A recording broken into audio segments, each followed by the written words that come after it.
What's going on, people? We are Tottenham TV, back here for another episode of the 5 takeaways, where we're going to take a look at Spurs' 2-2 draw against Liverpool at the Tottenham Hotspur Stadium and see what takeaways we can take away from that game. And to be honest, there's probably more than 5 takeaways that we can do for this one, because a very positive performance yesterday from Tottenham Hotspur, that's for sure.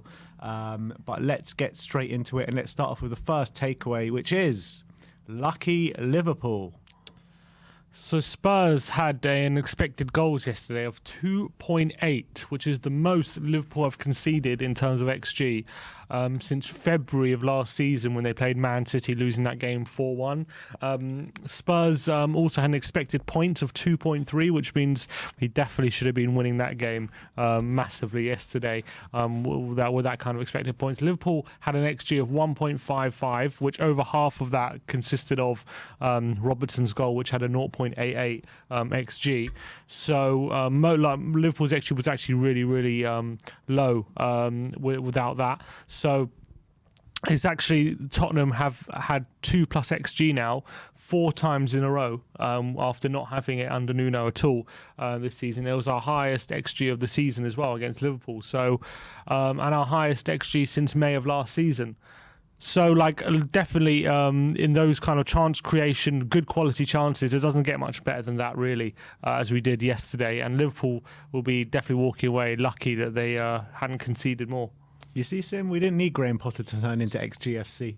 Exactly, in Conte. Already there, turning into XGFC. I mean, it was mind-blowing to me yesterday that we out-XG'd Liverpool. It really was. I mean, I was looking at the stats after the game. I think I was on the post-match fan show, and I was like, did we actually just out XG Liverpool? It's nuts, because I can't remember the last time they've been out XG'd. I mean, you say that Man City 4-1, yeah. Is that the last time that they've been out XG? That's mad.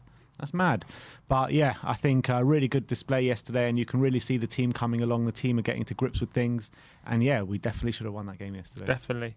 And the stats bear it out. That we definitely had the better quality chances, and we'll be kicking ourselves we didn't win. Yeah. Let's move on to the second takeaway, and that is playmaker DIER. So not only was he solid at the back yesterday, Eric Dier, but he actually, he was solid at the back. He won 3 of his 4 aerial duels. He had won a few of his ground duels as well. Wasn't dribbled past at all. But his passing ability was actually on full display yesterday. And the stat is he completed 12 of 14 long passes yesterday, which really shows that he's really finding his range. 12 of 14, that's mad. So he's really finding his range when it comes to long raking passes into feet, and they're coming off, and he's starting to get really accurate with them. And the more time he's spending, I guess, with Conte, he's always had a decent passing accuracy, but now it's turning into a very good passing accuracy, and that's really positive, and it's starting to create chances for us. Yeah. Toby Alderweireld-esque, these passes from Dier at the moment.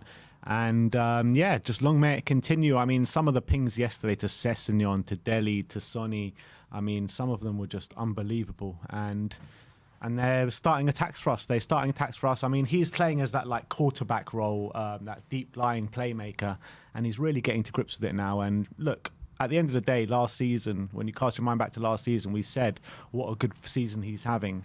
And then he fell off the rails a bit. So I want to air caution with the kind of praise we're giving to Dier. He's duly warranted the praise that he's getting, but we've seen it before, and him not falling off a cliff after a lot of praise he's been getting. So we need to see consistency throughout the whole season with Eric Dier.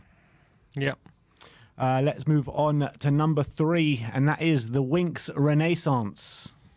So it was a really brilliant display from Harry Winks. It was his first start. I think he started against Leeds, but I can't remember too many other games he started the season, but he had an actual brilliant game, really brilliant game.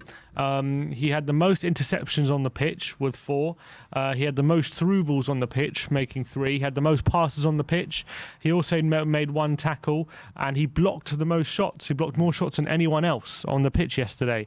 And he also was top level with key passes as well, which is passes that lead to goal scoring opportunities. So it really was an all action display from Harry Winks, defensively and going forward.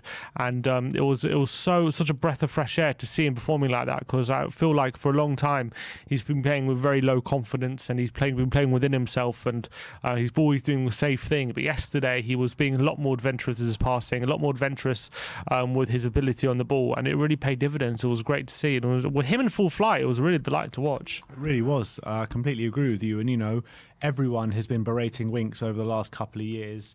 You know, Sim, you were a big advocate of WINKS, but even you changed to that side of... I never doubted his ability. Calling out Harry Winks and what have you. But, you know, what we've been saying, what's been our most kind of criticism about Harry Winks? Sideways and backwards merchant. No kind of... influence going forward or anything like that. I mean, pretty weak in the challenge in the middle of the park as well. Not too much of an aggressive player, but yesterday was the complete polar opposite of that. The complete polar opposite. Like you say, the key passes he made, the actual quality of those key passes as well was sensational. And the interceptions and blocks most on the pitch. I mean, you can't really ask for more from Harry Winks than what he showed yesterday. But again, it's all about consistency. It's all about consistency. So definitely a step in the right direction for Winks. You could definitely see he played with a lot of confidence yesterday. And yeah, it's good to see him playing back with confidence. And I'd like to see him just kick on from here now. But let's move on to the fourth takeaway, and that is Ryan's big pockets. Yeah, he's got a lot to fill. And, you know, Mo Salah really had a difficult time yesterday. It was his first game. Right in there, didn't he, Salah? He did, perfectly, like a glove, like a hand on a glove. Mo Salah's first game in 15 games, he didn't get a goal or an assist, and Ryan Sessegnon has a big part to play in that. His interceptions and his positional play was brilliant, but he made 6 tackles throughout the game, which is more than anyone else on the pitch, and a lot of them was on Mo Salah, and that was a long way to stopping him.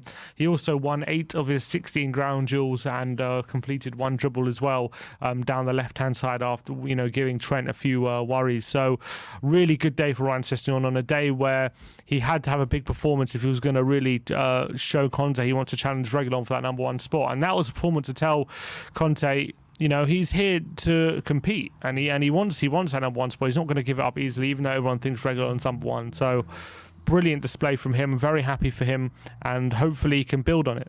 Yeah, top performance against the top team, which we really want to see. Again, he looks like he's playing with a bit of confidence now, as in the past, you know, he's struggled to take on his man, struggled to look good defensively. I mean, we struggled to see anything really in Ryan Sessegnon before these 2 games, where we can cling on to something where, you know, you spent £30 million on a young player, you expect to see something, and you know, we hadn't seen anything. But in these last 2 games, especially the game yesterday, he really has given us fans something to think about, given the manager something to think about. He's playing with confidence, did really well up against the likes of Mo Salah, and I thought he was getting forward as well. So good on Sessegnon, but I think Ben Davies also deserves a big mention on the pockets. I think maybe he was shared between the 2 in the 2 pockets. Definitely. Being passed around. Yeah, exactly. and the last takeaway, we've got top 4 in hand. So Tottenham currently well in the top 4 race, although we're 7th, 6 points off top 4 with 3 games in hand. Well, we asked the question to a lot of viewers if they would rather the 4 points or the 3 games. Now being watching, would you rather 6 points or 3 games? Now the decision gets a bit tougher, I think, when it comes to that. But with we know Arsenal got Man City coming up in not so long, and Spurs have a good run of games, so definitely opportunities to claim points. But the table's looking all right with when you consider the games in hand. A point is probably a good point in this situation, although it'll be ruining. Will be ruining that we didn't win the game. And the funny thing is, we have exactly the same points after 15 games as we did last season. 26 points. So are we making progress? I don't know. Well, the thing is, we've got 15 points, but we're further away from the top. Yes, last season we were 6 points off top, now we're 18 points off top. Because obviously the better teams have got a lot better from last season, because last season was a weird season, wasn't it? Yeah. So, look, I think I'm happy with the way the league table's shaping up at the moment. I really am. I think that the teams above us that are fighting for the top 4, that look like they're fighting for the top 4 at the moment, Arsenal, West Ham, Man United, I think we're going better than all 3 of them at the moment. I genuinely believe that. Yeah, Conte still has to win an away game, though. It's true. How has he played? Next game is still at home as well, isn't it? Palace at home. Who have we played away? We played Everton away. Who else? That's it. Oh, we've only played one. Yeah. Okay.